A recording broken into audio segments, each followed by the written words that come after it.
Okay students, आज हम लोग क्लास 9 का चैप्टर नंबर 4 लेंगे, डिस्क्राइबिंग मोशन अराउंड अस। तो इससे पहले हमने चैप्टर में पढ़ा था कि हमने जो है एक्सेलरेशन को कैसे डिस्क्राइब किया है, कैसे हमने उसको समझाया है। उसके बाद में जो है आज जो हम पढ़ेंगे वो है एवरेज एक्सेलरेशन। तो सबसे पहले आपका एवरेज एक्सेलरेशन में क्या हो गया, आप वो चीज़ देखिए। तो अगर मैं इसकी डेफिनेशन पढ़ूँ एवरेज एक्सेलरेशन की, तो मालूम पड़ता है the average acceleration of an object, है ना। हम किसकी बात कर रहे हैं? हम लोग ऑब्जेक्ट की बात कर रहे हैं, है ना। तो average acceleration of an object over time interval, अब देखो यहाँ पे क्या दिया इसने, टाइम इंटरवल दिया है। टाइम इंटरवल क्या होता है आप अच्छी तरह से जानते हो। टाइम इंटरवल का मतलब ये हो गया कि t2 माइनस t1, ये क्या होता है? आपका टाइम इंटरवल होता है। Clear?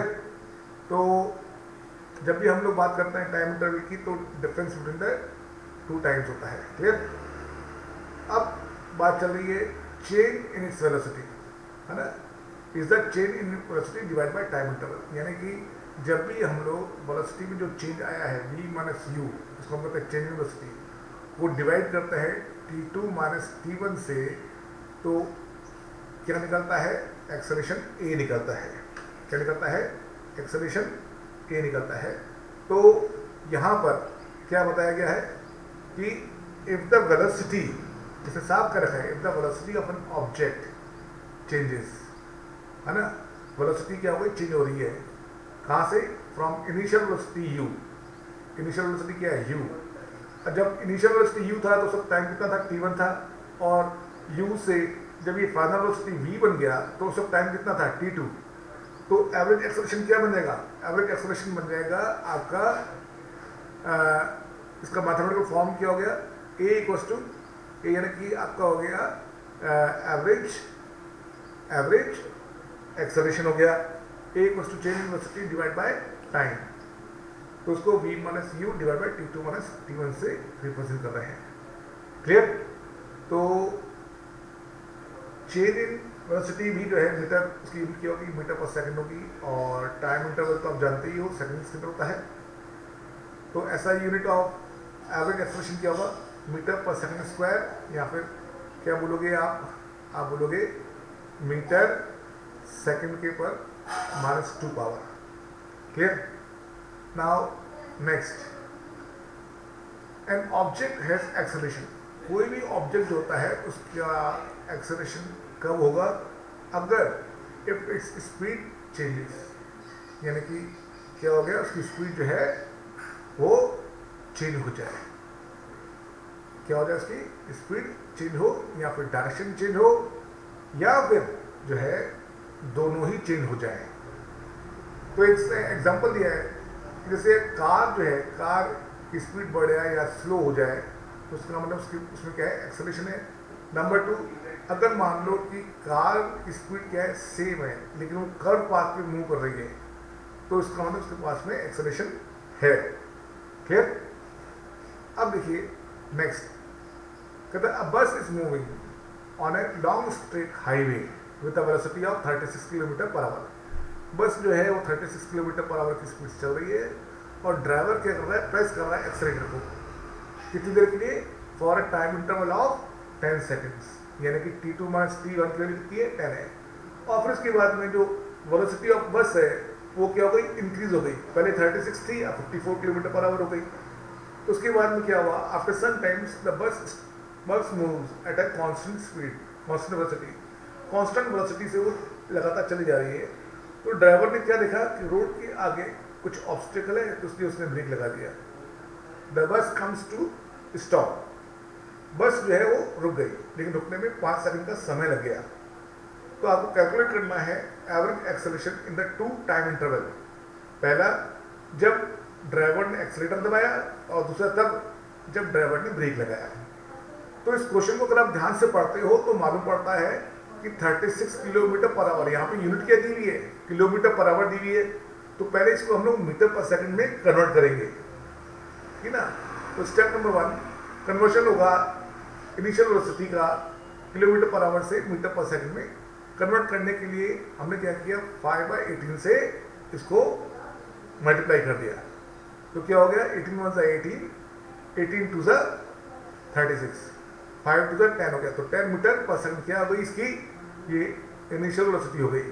In the same way जब मैं बात कर रहा हूँ फाइनल वेलोसिटी की, तो फाइनल वेलोसिटी में भी सेम ऐसे ही होगा, 18 × 18, 18 3 54 और 3 5 15 मीटर पर सेकंड। और टाइम इंटरवल तो हमको दिया हुआ है 10।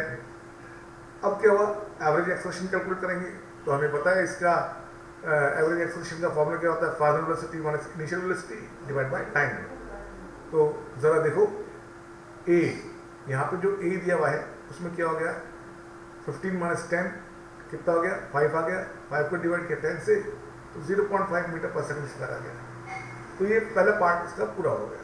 सेकंड पार्ट जो है उसमें क्या दिया हुआ है वो देखो, सेम एक्सेलरेशन निकालना है, लेकिन अब की बार आप जानते हो कि बस जो है स्टॉप हो गई, तो फाइनल वेलोसिटी क्या होगी, 0। लेकिन पहले क्या थी स्पीड, पहले थी 54 किलोमीटर पर आवर, तो उसको हमने मीटर पर सेकंड में चेंज किया तो 15 आया था, ठीक ना। तो इसका एवरेज एक्सेलरेशन कितना निकल गया, -3 मीटर पर सेकंड स्क्वायर। ये जो माइनस साइन है, ये माइनस साइन क्या रिप्रेजेंट करता है, ये माइनस साइन जो है वो रिप्रेजेंट करता है कि एक्सेलरेशन इज एक्टिंग ऑपोजिट। अब देखो ध्यान से, opposite to the direction of velocity. Velocity का जो भी डायरेक्शन था उसके एकदम ही उल्टा है। क्लियर। अब देखो एक्सेलरेशन 0 कब होता है, एक्सेलरेशन 0 तब होता है जब वेलोसिटी में बिल्कुल भी चेंज ना हो। अब ऐसा कब होता है वो देखो आप लोग, पहला जब ऑब्जेक्ट रेस्ट पे होता है। अगर ऑब्जेक्ट रेस्ट पे होता है तो क्या होगा, इनिशियल वेलोसिटी और फाइनल वेलोसिटी दोनों ही 0 होगी। 0 होगी तो क्या होगा, आपको पता है एक्सेलरेशन का फॉर्मूला क्या होता है, v - u by t, है ना। इनिशियल वेलोसिटी और फाइनल वेलोसिटी दोनों ही 0 है, तो क्या हो गया 0/t, यानी कितना हो गया 0। तो एक्सेलरेशन क्या हो गया 0 मीटर पर सेकंड का स्क्वायर हो गया। अगर कोई बुक टेबल में पड़ी है तो भी उसका एक्सेलरेशन क्या होगा 0 ही होगा। लेकिन अगर मान लो कि कोई ऑब्जेक्ट जो है कांस्टेंट स्पीड से जा रहा है, तो ऐसे केस में क्या होगा, जैसे यहाँ पे कार जो है 60 किलोमीटर पर आवर की स्पीड से जा रही है, तो ए कितना हो गया, मैंने अभी इसको कन्वर्ट नहीं किया है मीटर पर सेकंड में, मैं 60 - 60 कर रहा हूँ। 2 बार 60 क्यों किया, इनिशियल वेलोसिटी और फाइनल वेलोसिटी दोनों कितनी है, सेम है। और मैं मानता हूँ कि जो टाइम है वो कितना है, 1 आवर का डिफरेंस है। तो क्या हो गया, ये भी आपका जो है किलोमीटर पर आवर स्क्वायर। देखो मैंने यहाँ पे यूनिट के लिए किलोमीटर पर आवर स्क्वायर लिए, क्योंकि जो आपका कार की जो स्पीड थी वो 60 किलोमीटर पर आवर थी। क्लियर। तो एक्सेलरेशन 0 कब होता है, जब ऑब्जेक्ट का वेलोसिटी 0 हो या फिर उसका जो डायरेक्शन है उसमें कोई चेंज ना आए।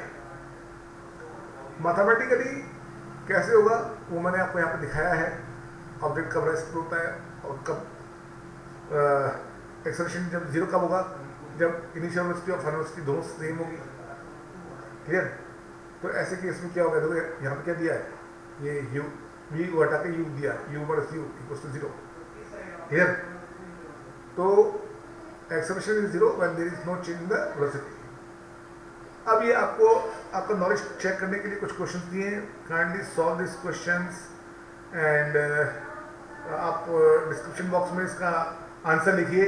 आपसे एक निवेदन है ताकि मुझे मालूम पड़े कि आप समझ रहे हैं कि नहीं समझ रहे हैं। और साथ ही साथ मेरे चैनल को लाइक कीजिए, सब्सक्राइब कीजिए और ज़्यादा से ज़्यादा अपने फ्रेंड्स को शेयर कीजिए। Thank you.